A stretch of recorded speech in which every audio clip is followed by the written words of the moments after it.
Hi, I'm Dan Pinchbeck. I'm the creative director of The Chinese Room. I'm Jessica Curry and I'm the studio head and composer.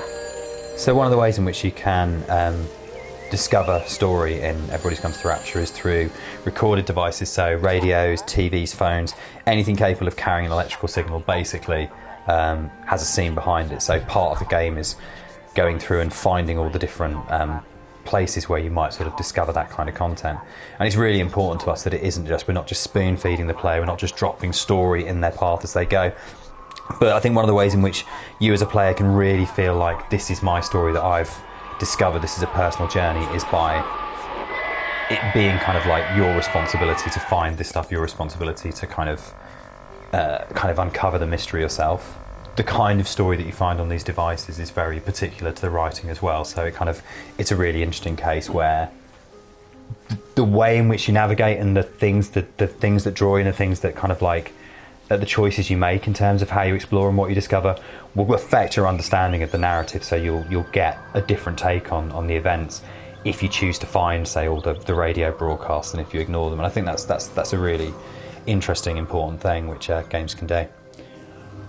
And the setting was, I think, really important for us. We wanted to tell what's normally a really epic story in a very intimate, very specific English environment.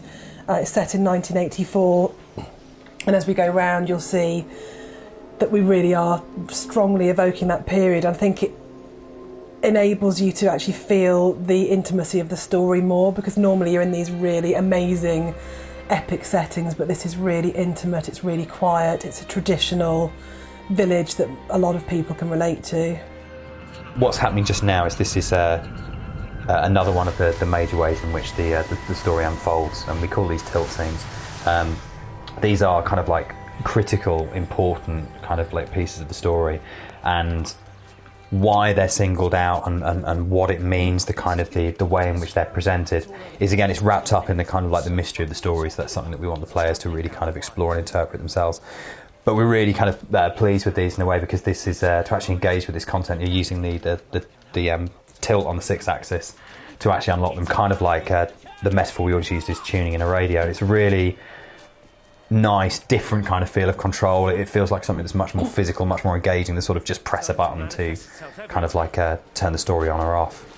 And we talked a lot about how we wanted to represent the characters in the game, and something that I was really interested in was that when you read a book or you listen to a radio play, you imagine those characters yourself. And I think what the Chinese Room is hopefully really good at with story as well is allowing the player that space to imagine and to create their own stories. And so the characters that you just saw, you have these very beautiful suggestions, the echoes of a person, and then that allows you the space and freedom to put your own emotional and kind of physical interpretation of what that person looks like.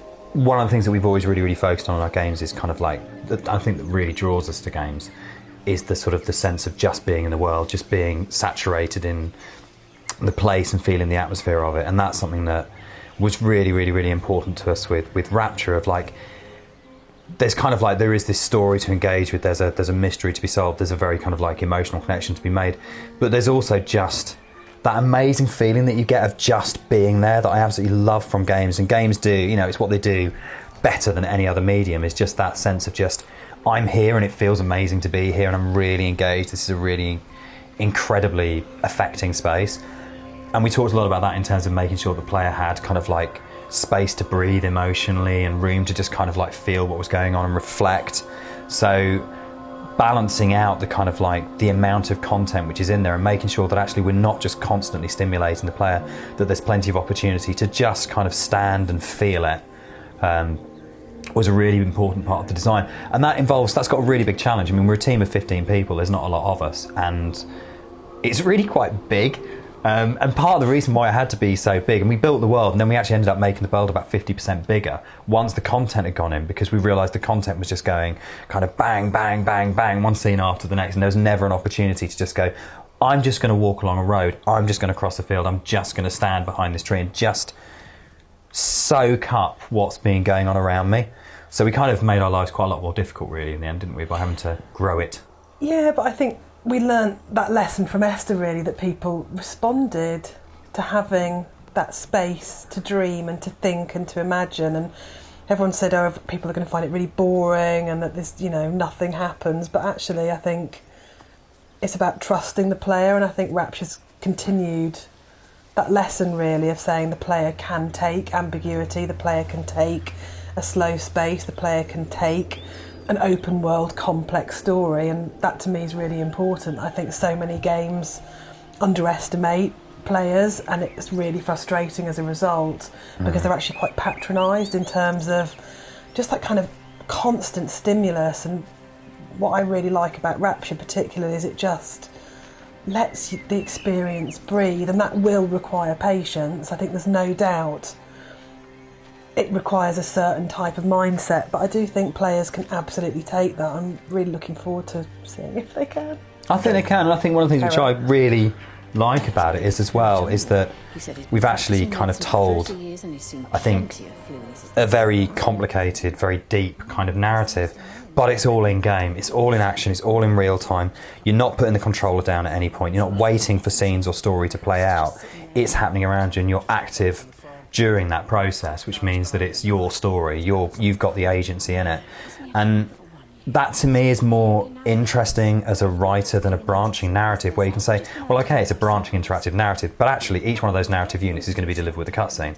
Is much less interesting than saying, actually, the amazing thing about games is the choices you make, where you stand, how long you listen, what you look at, where you choose to discover. These are the things that give you agency in a story, and that's something that games can do that no other medium can't. And that's much more interesting than saying, if you go left, turn to page 23 and watch cutscene 4A, and if you turn right, go to page 24 and watch cutscene 4B, which is not as interesting in terms of storytelling. So these things that you're seeing now are, we call them motes, and they are, we can't really tell you what they are because that would kind of give the game away, and that's part of the mystery, but these are AI controlled characters, and within the game they kind of act as, they've got different functions really. And what was really, really important to us is that we focused not so much on what they functionally do or what the kind of like the purpose of them are. I mean, it's something which is a very recognisable kind of game thing to have a kind of like a robot guide or a disembodied guide, whether that's kind of Cortana or the ghosts in Destiny, or